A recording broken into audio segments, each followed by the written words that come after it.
Well, you spoke several times before about ideological subversion. That is a phrase that I'm afraid some Americans don't fully understand. When the Soviets used the phrase ideological subversion, what do they mean by it? Ideological subversion is the process which is legitimate, overt, and open. You can see it with your own eyes. All you have to do, all American mass media has to do, is to unplug their bananas from their ears, open up their eyes, and they can see it. There is no mystery. There is nothing to do with espionage. I know that espionage intelligence gathering looks more romantic. It sells more deodorants through the advertising, probably. That's why your Hollywood producers are so crazy about James Bond type of thrillers. But in reality, the main emphasis of the KGB is not in the area of intelligence at all.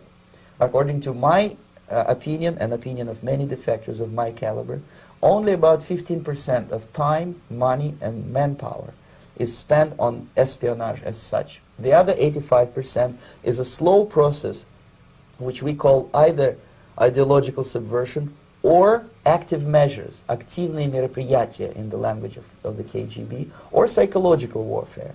What it basically means is to change the perception of reality of every American to such an extent that despite of the abundance of information, no one is able to come to sensible conclusions in the interests of defending themselves, their families, their community, and their country. It's a great brainwashing process which goes very slow, and it's divided in four basic stages. The first one being demoralization. It takes from 15 to 20 years to demoralize a nation. Why that many years? Because this is the minimum number of years which requires to educate one generation of students in the country of your enemy, exposed to the ideology of the enemy. In other words, Marxism-Leninism ideology is being pumped into the soft heads of at least 3 generations of American students without being challenged or counterbalanced by the basic values of Americanism, American patriotism. The result you can see. Most of the people who graduated in the 60s, dropouts or half-baked intellectuals, are now occupying the positions of power in the government, civil service, business, mass media, educational system. You are stuck with them. You cannot get rid of them. They are contaminated. They are programmed to think and react to certain stimuli in a certain pattern. You cannot change their mind, even if you expose them to authentic information, even if you prove that white is white and black is black, you still cannot change the basic perception and the logic of behavior. In other words, these people, the process of demoralization is complete and irreversible.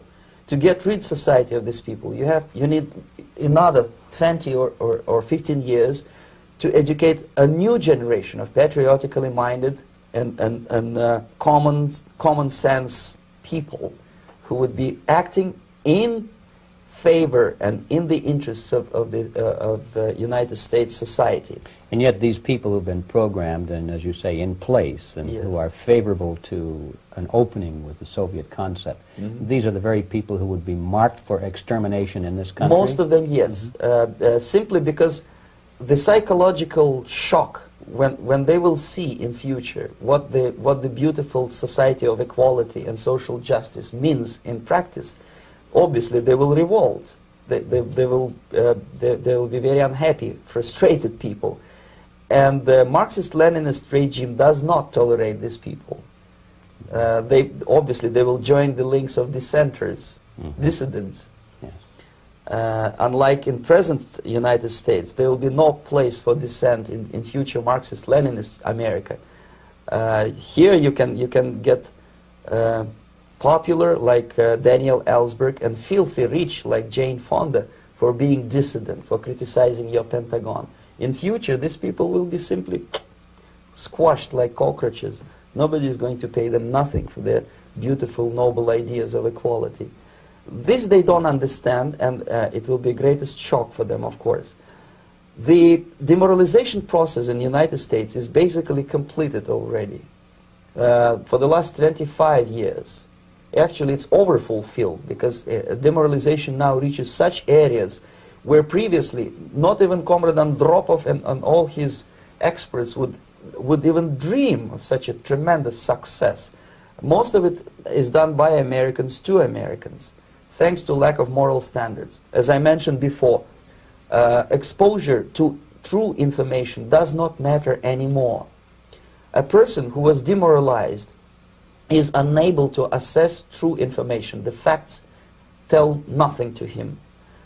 Even if I shower him with information, with authentic proof, with documents, with pictures, even if I take him by force to the Soviet Union and show him concentration camp, he will refuse to believe it until he is going to receive a kick in his fat bottom.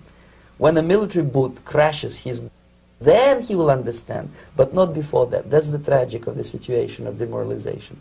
So basically America is stuck with demoralization, and unless, even if you start right now, here, this minute, you start educating new generation of Americans, it will still take you 15 to 20 years to turn the tide of ideological perception of reality back to normalcy and patriotism. The next stage is destabilization.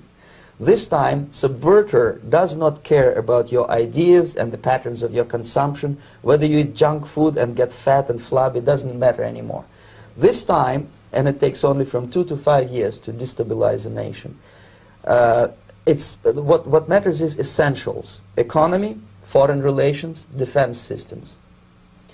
And you can see it quite clearly that in some areas, in such sensitive areas as defense and economy, the influence of Marxist-Leninist ideas in the United States is absolutely fantastic. I could never believe it 14 years ago when I landed in this part of the world, that the process will go that fast. The next stage, of course, is crisis. It may take only up to 6 weeks to bring a country to the verge of crisis. You can see it in Central America now. And after crisis, with a violent change of power, structure, and economy, you have so-called the period of normalization. It may last indefinitely. Normalization is a cynical expression borrowed from Soviet propaganda. When the Soviet tanks moved into Czechoslovakia in '68, Comrade Brezhnev said, "Now the situation in brotherly Czechoslovakia is normalized." This is what will happen in the United States if you allow all these schmucks to bring the country to crisis, to promise people all kind of goodies and the paradise on earth, to destabilize your economy, to eliminate the principle of free market competition, and to put a big brother government in Washington, D.C., with benevolent dictators like Walter Mondale, who will promise lots of things, never mind whether the promises are fulfillable or not. He will go to Moscow to kiss the bottoms of new generation of Soviet assassins. Never mind, he will create false illusions that the situation is under control. Situation is not under control. Situation is disgustingly out of control. Most of the American politicians, media, and educational system trains another generation of people who think they are living at a peacetime. False. The United States is in the state of war, undeclared total war against the basic principles and the foundations of this system. And the initiator of this war is not Comrade Andropov, of course. It's the system. However ridiculous it may sound, the world communist system or the world communist conspiracy, whether I scare some people or not, I don't give a hoot. If you are not scared by now, nothing can scare you. But you don't have to be paranoid about it.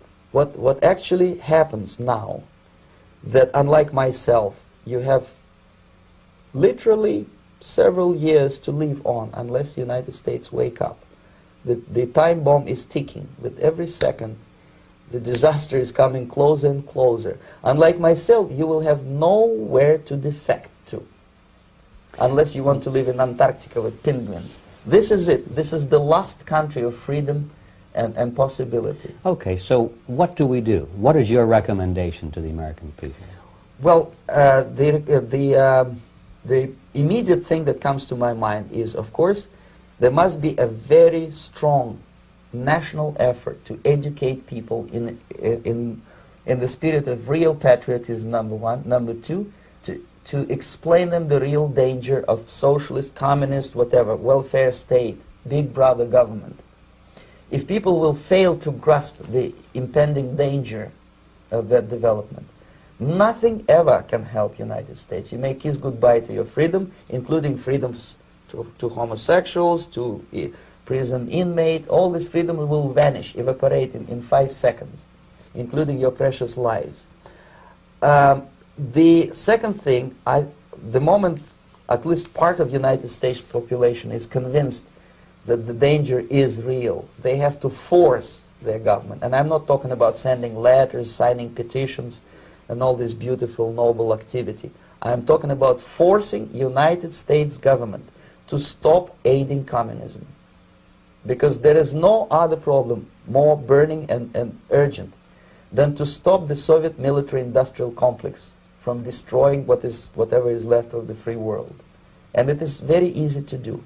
No credits, no technology, no money, no political or diplomatic recognition, and of course no such idiocy as grain deals to USSR. The Soviet people, 270 millions of Soviets, will be eternally thankful to you if you stop aiding a bunch of murderers who sit now in Kremlin and whom President Reagan respectfully calls government. They do not govern anything, least of all such complexity as the Soviet economy. So basic, two very simple, maybe too simplistic answers or solutions, but nevertheless they are the only solutions. Educate yourself, understand what's going on around you. You are not living at the time of peace. You are in a state of war, and you have precious little time to save yourself. You don't have much time, especially if you are talking about young generation. There's not much time left for convulsions to the beautiful disco music. Very soon it will go, just overnight. If we are talking about capitalists or wealthy businessmen, I think they are selling the rope on which they will hang very soon. If they don't stop, if they cannot curb their unsettled desire for profit, and if they keep on trading with the monster of the Soviet communism, they are going to hang very soon. And they will pray to be killed, but unfortunately they will be sent to Alaska probably to manage industry of slaves. It's simplistic. I know it sounds unpleasant. I know Americans don't like to listen to things which are unpleasant. But I have defected not to tell you the stories about such idiocy as microfilm, James Bond type espionage. This is garbage. You don't need any espionage anymore. I have come to talk about survival. It's a question of survival of this system. You may ask me, what is it in for me? Survival, obviously, because unlike, as I said, I am now in your boat. If we sing together, we'll sing beautifully together. There is no other place on this planet to defect to.